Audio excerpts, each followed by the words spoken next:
Hello students, most welcome to Super Coaching IEAS by Textbook. This is me, Sonpriya. मैं आपके history, art and culture की classes लेती हूँ super coaching के platform पे। आपका आज का जो सेशन है ये 50 डे मेंस आंसर राइटिंग का हिस्सा है। आप मेरे साथ में कनेक्ट कर सकते हैं टेलीग्राम चैनल पे। This is important before we begin, क्योंकि इसी टेलीग्राम चैनल पे आप अपने आंसर्स को जब सबमिट करेंगे तो मैं आपके फर्स्ट 5 आंसर्स को रिव्यू करके आपको फीडबैक प्रोवाइड करूंगी। अपना टेलीग्राम चैनल है history by Sonpriya ma'am text book. और बच्चों, अगर आपने अभी तक चैनल सब्सक्राइब नहीं किया है तो सब्सक्राइब करके बेल आइकन प्रेस कर दीजिए। आपको सारे क्लासेस के नोटिफिकेशन आ जाएंगे, इंक्लूडिंग लाइव क्लासेस का भी। ठीक है? Okay, so we will start. आपका आज का जो क्वेश्चन है ये वर्ल्ड हिस्ट्री से है। The Second World War had a lasting and profounding impact on modern world. Examine. Question क्या है कि जो आपका सेकेंड वर्ल्ड वॉर है, द्वितीय विश्व युद्ध, उसका मॉडर्न वर्ल्ड या आधुनिक विश्व पे काफी गहरा प्रभाव रहा। इसका परीक्षण कीजिए, इसको एग्जामिन कीजिए। 15 मार्क्स का क्वेश्चन है। 250 वर्ड्स में आपको लिखना है और आपके पास है next 10 minutes. So in next 10 minutes के अंदर ट्राई कीजिए, इस क्वेश्चन को लिखिए और फिर हम इस क्वेश्चन को आपको कैसे अप्रोच करना है वो डिस्कस करेंगे। की पॉइंट्स को डिस्कस करेंगे जो आपके आंसर्स के अंदर होने चाहिए, एंड यूपीएससी कैसा आंसर डिमांड करती है ये आप यहाँ पे समझेंगे। सो मैं आपको यहाँ पे टाइमर ऑन कर देती हूँ। Just give me a minute.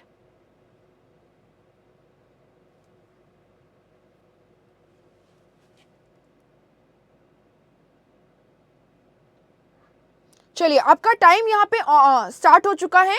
Try writing the answer और फिर इसके बाद हम इसको डिस्कस करते हैं।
So hope you are done writing your answer. देखते हैं यहाँ पे बच्चों, क्वेश्चन का जो की टर्म है उसको आपको पकड़ना होता है। तो यहाँ पे की टर्म है सेकेंड, जस्ट अ मिनट, यहाँ पे हमारा की टर्म है सेकेंड वर्ल्ड वॉर।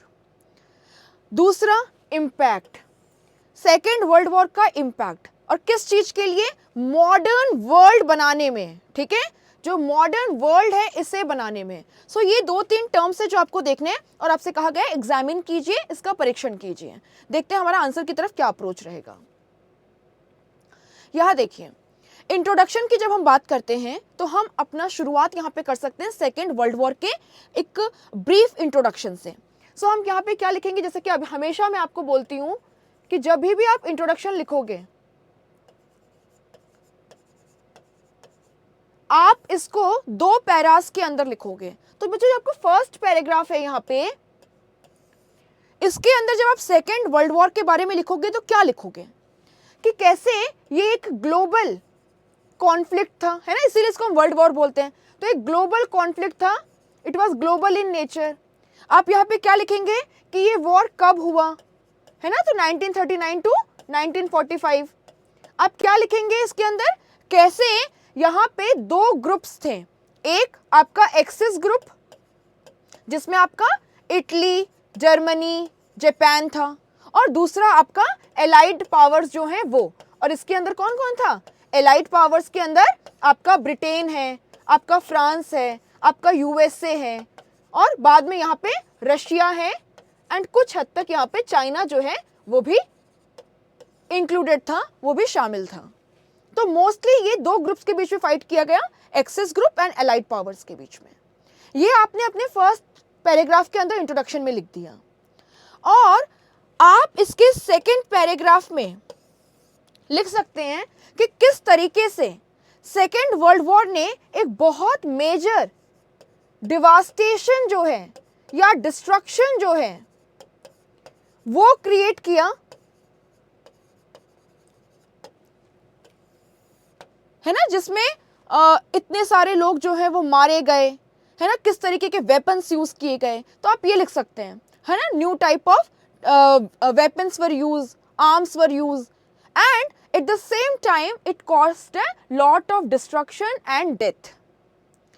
ये लिखने के बाद आप लिखेंगे लेकिन इसी से हमारा जो मॉडर्न वर्ल्ड है उसका जन्म होता है, और सेकेंड वर्ल्ड वॉर जो है वो मॉडर्न वर्ल्ड को शेप करता है, मॉडर्न वर्ल्ड को शेप करता है। कैसे? क्योंकि सेकेंड वर्ल्ड वॉर जो है वो आपके global power dynamics, political ideologies,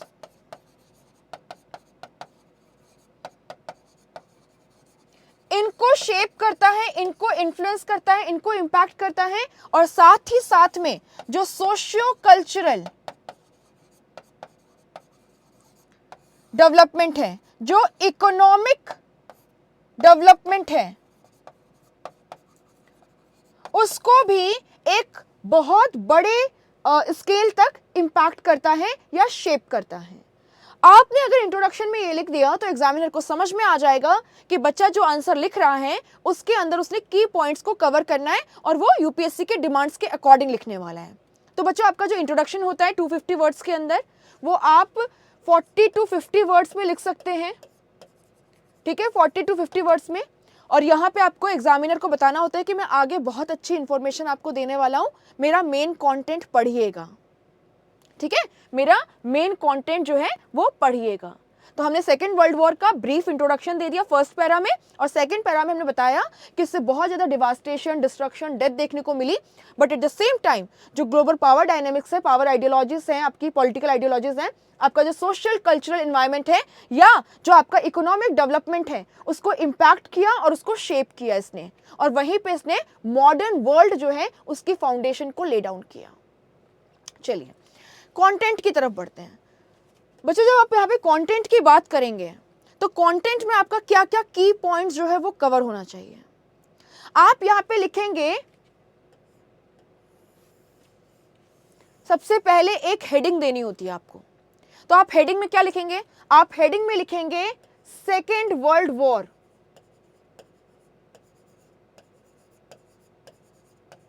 and modern world.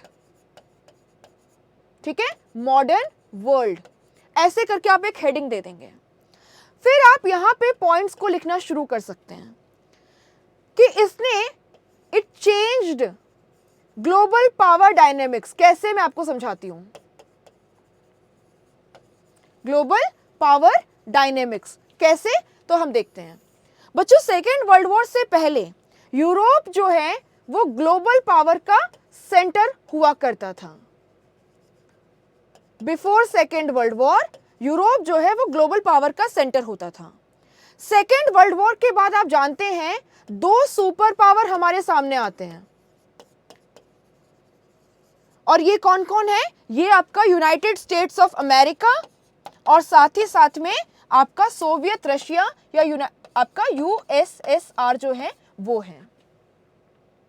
तो पावर शिफ्ट हो गए। दूसरा, आप यहां पे क्या देखोगे? Clash of political ideologies, clash of political ideologies and cold war, शीत युद्ध जो आप कहते हो। बच्चों, क्योंकि आप जानते हैं यूएसए जो है वो कैपिटलिस्ट मॉडल को, लिबरल फ्री ट्रेड के मॉडल को फॉलो करता था, और वहीं पे आपका जो यूएसएसआर है वो आपके कम्युनिस्ट या साम्यवादी मॉडल को फॉलो करता था, और इन दोनों की बिल्कुल आपस में नहीं बनती, बिल्कुल एंटी आइडियोलॉजीज हैं ये।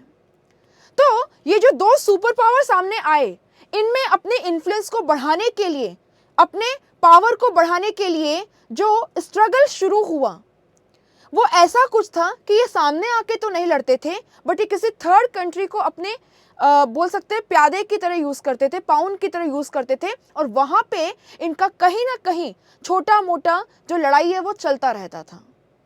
आप नॉर्थ कोरिया, साउथ कोरिया जिस तरीके से क्रिएट हुए वो देख लो, आप वियतनाम के अंदर देख लो। तो यहाँ पे हम क्या देख रहे हैं कि जो दो मेजर पावर आए हैं ये बिल्कुल ऑपोजिट पॉलिटिकल आइडियोलॉजीज को फॉलो करते हैं, अपने ग्लोबल इन्फ्लुएंस को बढ़ाना चाहते हैं, और इसी चक्कर में ये ज्यादा से ज्यादा जो कंट्रीज हैं उनको चाहते हैं कि वो उनकी वाली आइडियोलॉजी को फॉलो करें, और ऐसे में कोल्ड वॉर या शीत युद्ध है वो शुरू हो जाता है। और आप यहाँ पे देखेंगे कि आज जो हम नॉर्थ कोरिया, साउथ कोरिया में सिचुएशन देखते हैं वो कहीं ना कहीं इसी कोल्ड वॉर का रिजल्ट है। आप क्यूबन मिसाइल क्राइसिस याद कीजिए 1962 का, आप वियतनाम के अंदर जो सिचुएशन बनी उसको याद कीजिए, सब कोल्ड वॉर का ही रिजल्ट है। आप आगे क्या लिखेंगे? आप यहाँ पे कंटेंट के नेक्स्ट हिस्से में क्या लिख सकते हैं कि कैसे ये जो कोल्ड वॉर है इसके चलते बहुत सारे मिलिट्री अलायंसेस जो हैं वो बनने लगे, जो म्यूचुअल प्रोटेक्शन के मॉडल पे बेस्ड थे। यहां पे मैं बात कर रही हूं नेटो की, नॉर्थ अटलांटिक ट्रीटी ऑर्गेनाइजेशन, जो यूएस लेड मिलिट्री ग्रुप था, और वहीं पे आपको यहां पे देखने को मिलेगा वॉरशो पैक्ट, जो यूएसएसआर लेड मिलिट्री ग्रुप था।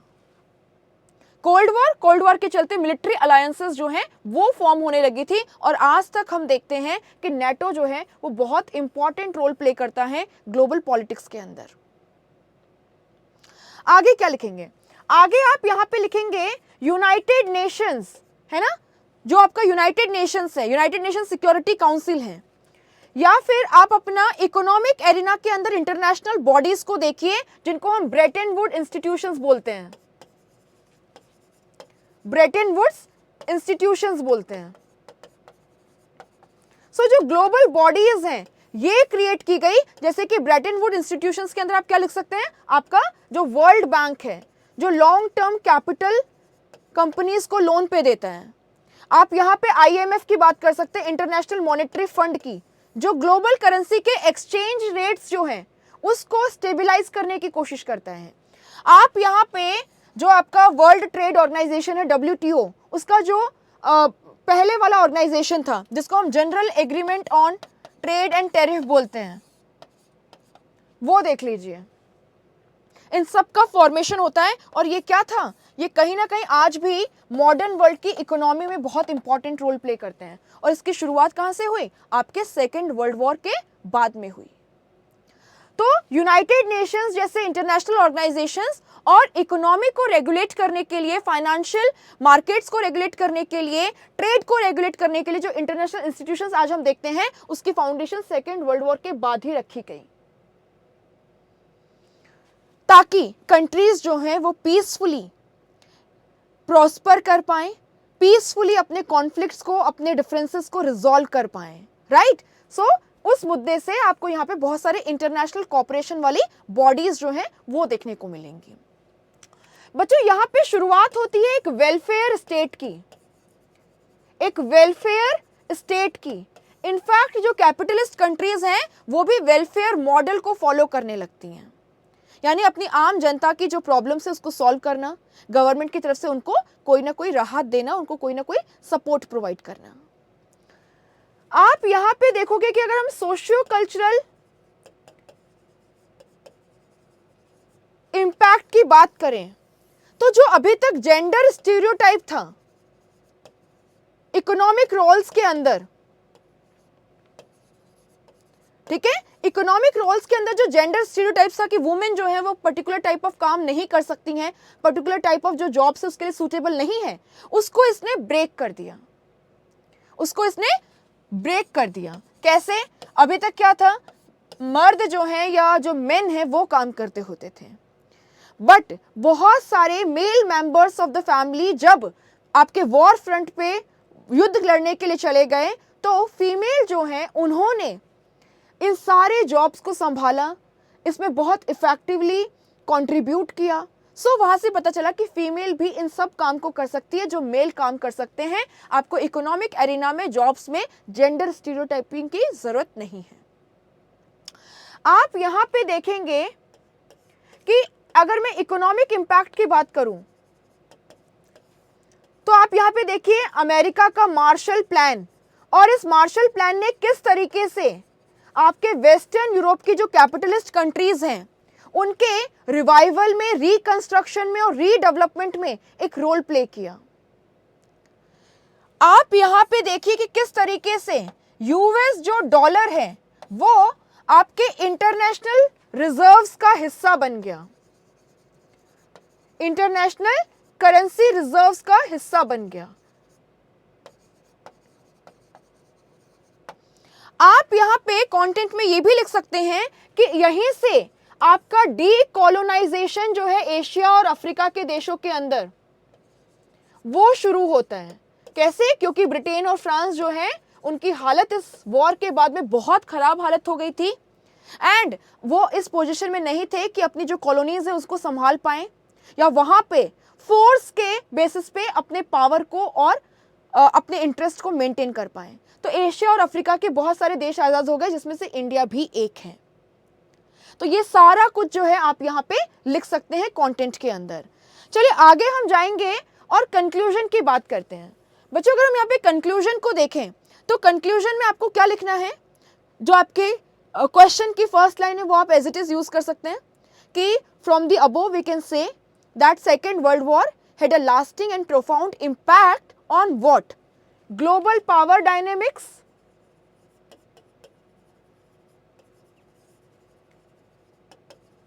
political ideologies, socio-cultural environment,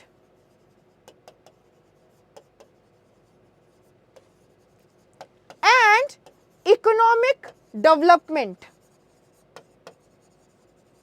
and thus, है ना, and thus shaped the modern world to a large extent.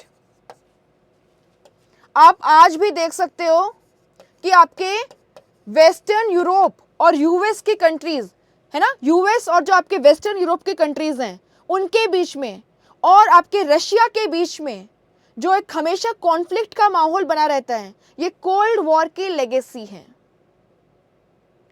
Ukraine के अंदर जो चल रहा है वो कोल्ड वॉर की लेगेसी है। So somehow your second world war and its impacts kept shaping the modern world. ये आप यहाँ पे लिख सकते हैं, आपका कंक्लूजन हो गया ये, ठीक है. सो आई होप आपको समझ में आएगा की पॉइंट्स को कैसे इंक्लूड करना होता है, क्या क्या लिखना होता है. बच्चों, आप ऐसे इन्फॉर्मेटिव कंटेंट के लिए हमारे चैनल को सब्सक्राइब करके बेल आइकन प्रेस कर सकते हैं. एंड येस, अगर आपको वीडियो पसंद आता है तो मुझे कमेंट बॉक्स में लिख करके ज़रूर बताइएगा. And do not forget to hit the like button. Share the video. जितने ज़्यादा स्टूडेंट्स के साथ आप शेयर करोगे उतना हमें एक मोटिवेशन मिलता है आपके लिए ये सब लाने के, है ना. और येस बच्चों, अगर आप यूपीएससी सिविल सर्विसेज की तैयारी कर रहे हैं तो हम आपको अपने सुपर कोचिंग के कोर्स को सजेस्ट करेंगे. और इस कोर्स को परचेस करने का जो लिंक है वो आज की वीडियो के डिस्क्रिप्शन में फर्स्ट लिंक जो दिया हुआ है ज्वाइन सुपर कोचिंग वाला, वो उस पर क्लिक करके आप ज्वाइन कर सकते हो. यहाँ पे आपको मिलेगा क्या क्या, तो आपको यहाँ पे 1 साल के अंदर कंप्लीट प्रिपरेशन करवाया जाता है. जीएस होती है, प्रीलिम्स मेंस लेवल की, सीसेट है, ऑप्शनल के कोर्सेज हैं. एंड येस, आपका जो ये टेंशन रहता है टेस्ट सीरीज़ का, वो भी इसी के अंदर है ना. आपके स्टडी नोट्स भी इसी में हैं. आपकी लाइव क्लासेस होती हैं जहाँ पे कंटेंट को पढ़ाना, मेंस आंसर राइटिंग की लाइव क्लास में फीडबैक देना बच्चों को कि आपकी स्ट्रेंथ क्या है, वीकनेसेस क्या क्या हैं, प्रीलिम्स के एमसीक्यू टेक्निक सिखाना. We are doing everything for you. हमारे यहाँ पे श्री राम है, लुकमन आईएएस हैं, ओजांक आईएएस, निश्चय आईएएस, इनके कोर्सेज भी अवेलेबल हैं. आपको करना क्या है, आपको ये कोर्स 29,999 पूरे साल के लिए मिल सकता है, including your optional and test series fees और स्टडी नोट्स भी, है ना. आपको कूपन कोड यूज करना है सोनप्रिया, SONPRIYA. ठीक है. Thank you so much for your time. Hope this class benefits you. Take care. Keep learning.